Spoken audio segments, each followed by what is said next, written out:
He helped build the machine. Then he warned the world about it. Then he was gone. Authorities ruled it a suicide. The San Francisco medical examiner filed the paperwork. Case closed.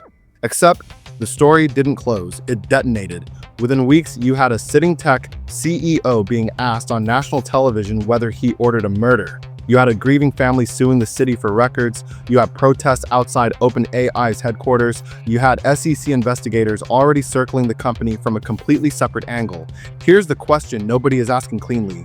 If the official finding is suicide, why did this become one of the most sustained conspiracy ecosystems in tech history? That's the surface question. There's a deeper one underneath it, and it's the one that should actually scare you. We'll get there. Keep that in mind. This story isn't about how one man died. It's about whether society has the infrastructure to know the truth about what's happening inside the most powerful AI companies on Earth and what happens when that infrastructure fails. Suchir Balaji was a serious researcher. He contributed to early OpenAI work tied to WebGPT and the training datasets that helped make these models what they are. He wasn't peripheral, he was inside the machine. Then something shifted. By the time he left OpenAI in mid-2024, he'd become publicly, carefully, and specifically critical. He published an essay arguing that training large language models requires copying enormous amounts of copyrighted material, and that fair use, the legal doctrine companies were leaning on to justify this, is not a blanket permission. It's determined case by case. And in his view, the case was weak. That essay made him a witness. Literally, court filings in active copyright litigation identified him as someone with unique and relevant documents. He told reporters he intended to testify. Here's a question I want you to hold. What makes an employee truly dangerous to a company in litigation? Their opinions or their documents? We'll come back to that. It matters more than it sounds. In November 2024, Balaji was found dead in his San Francisco apartment. He was 26 years old. The medical examiner issued findings in February 2025. Cause of death, gunshot wound to the head. Manner of death, suicide. Toxicology detected ethanol and other substances with a note about moderate post-mortem decomposition. His family rejected the finding immediately. They commissioned their own forensic analysis, raised questions about the locked apartment and decomposition timeline, and launched a public campaign calling for federal investigation. They sued San Francisco for records. I'm not going to adjudicate the forensic details. What I want to show you is why the existence of this dispute matters beyond the death itself. Because here's what was already happening before Balaji died. In June 2024, current and former employees from OpenAI, Google DeepMind, and others published an open letter, the Right to Warn letter. The argument, frontier AI companies hold enormous non-public information about capabilities and risks. Employees are bound by NDAs that chill public speech, and companies have strong financial incentives to avoid the oversight that might slow them down.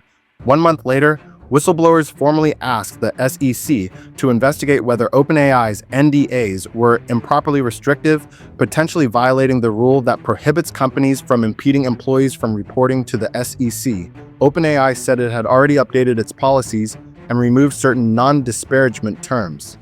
Two separate stories, but they keep colliding because they share the same architecture. Both are about what happens when information that should be public gets trapped behind private walls. Here's the timeline. Fast, because the sequence matters. June 2024, the Right to Warn letter goes public. July 2024, the SEC NDA complaint is filed, and the SEC is now formally in the orbit of this story. By October, Balaji had left OpenAI, published his essay, and been identified as a key witness in active litigation. November, he's found dead. February 2025, the suicide ruling drops and his family goes public. Throughout 2025, protests, records lawsuits, and a separate SEC inquiry into whether OpenAI investors were misled after the CEO's brief ouster in 2023. September 2025, Tucker Carlson presses Sam Altman on murder allegations on national television, and Altman's denial becomes its own news cycle. December 2025, Balaji's mother files a ballot initiative targeting OpenAI's nonprofit to for-profit conversion, framed as continuing her son's mission. What started as an employment ethics dispute became a multi-front institutional war: legal, regulatory, political, aggressively public. How does that happen? Here's the layer underneath the layer. The right to warn letter makes an argument that sounds procedural, but is actually radical. Many frontier AI risks are not yet regulated, which means they don't fall under existing whistleblower protection law. Traditional whistleblower law protects you when you report illegal activity. But what if the harm isn't illegal yet? What if it's a capability, a risk profile, a trajectory? If that's true, the whistleblower protection framework has a structural gap the size of a crater. The people who know the most are the most exposed if they try to talk. Now, back to the question I asked you to hold. What makes an employee dangerous in litigation? Courts in the active AI copyright cases keep returning to one thing: market substitution. Not whether copying happened, because everyone copies. The question is whether the output harms the market for the original. In Bartz versus Anthropic, a judge found training copies could be fair use, but pirated library copies were not. In Kadre versus Meta, the judge granted fair use because plaintiffs showed no meaningful evidence of market dilution, but openly noted the conclusion may be, in his words, in significant tension with reality. Case by case, exactly what Balaji's essay predicted. And here's the question I'm going to leave open. If his documents had helped prove copying scale and intent, what would that evidence have changed? Three things are true simultaneously, and the story only makes sense if you hold all three. 1. The official record says suicide. The medical examiner documentation exists. SF Standard reviewed the records that ruled out forced entry. The forensic techniques the family used, including bloodstain pattern analysis, have documented error rates. This matters. 2. Conspiracies spread because accountability vacuums exist. SF Standard investigated why this one persisted. The answer wasn't evil actors, it was mechanics. Multiple commissioned forensic reports with conflicting conclusions. An online amplification ecosystem that rewarded outrage over accuracy. And a family in genuine grief whose campaign gave emotional legitimacy to claims that kept escalating. Each new legal front, the records lawsuit, the landlord suit, the FBI referral, signaled to the public that there was still something to find. Even when the official record didn't change, the conspiracy didn't need to be true to function. It needed to be plausible. And the fact that Balaji was a named witness in active litigation against one of the most powerful companies in the world, who died alone in a locked apartment at 26, that's plausible enough. The accountability architecture around frontier AI didn't create the conspiracy, it just made sure nothing could convincingly kill it. 3. OpenAI is fighting this on narrative terrain as aggressively as legal terrain. The company maintains a public page framing AI training as a fair use story, and arguing courts are narrowing claims against them. And The Verge reported that OpenAI served sweeping subpoenas to nonprofits critical of its restructuring, drawing accusations of intimidation and internal pushback. The company denied improper motive, but when you're already fighting a whistleblower NDA complaint, a death conspiracy, and SEC scrutiny, subpoenaing your critics doesn't close the trust gap. It widens it. Here's the moment the story broke in two. The medical examiner says suicide. The family says murder. The city says the records support the ruling. The family sues for the records anyway. Private investigators are commissioned. Protests form outside OpenAI's headquarters. A ballot initiative gets filed. Every official response to the campaign generates a new news cycle, which generates more pressure, which generates more official responses. There's an official finding, there's a public narrative. They are not the same thing. And the gap is not closing, it's widening. Because at this point, every institutional denial gets processed through the same filter. Of course, they'd say that.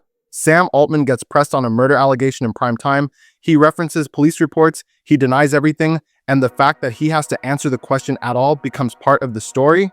This is the identity shift. What started as a death investigation became a legitimacy crisis for OpenAI, for the medical examiner, for the SEC, for the entire framework of public accountability around AI. And the deepest question, the one I planted at the start, is this: what happens when a company can point to official reports, but the public no longer trusts official as a category? That's not a conspiracy question, that's an institutional one, and it's the hardest one. Here's the answer, and I want to be precise about what we actually know, what's contested, and what remains open, because this story deserves that. What's confirmed? Balaji was found dead. The medical examiner ruled it suicide. He was a named witness in active litigation. Whistleblowers had already filed an SEC complaint months before his death. A separate SEC inquiry into investor disclosures was already underway before any of this became public. What's disputed? The family's forensic interpretations. The significance of the decomposition timeline.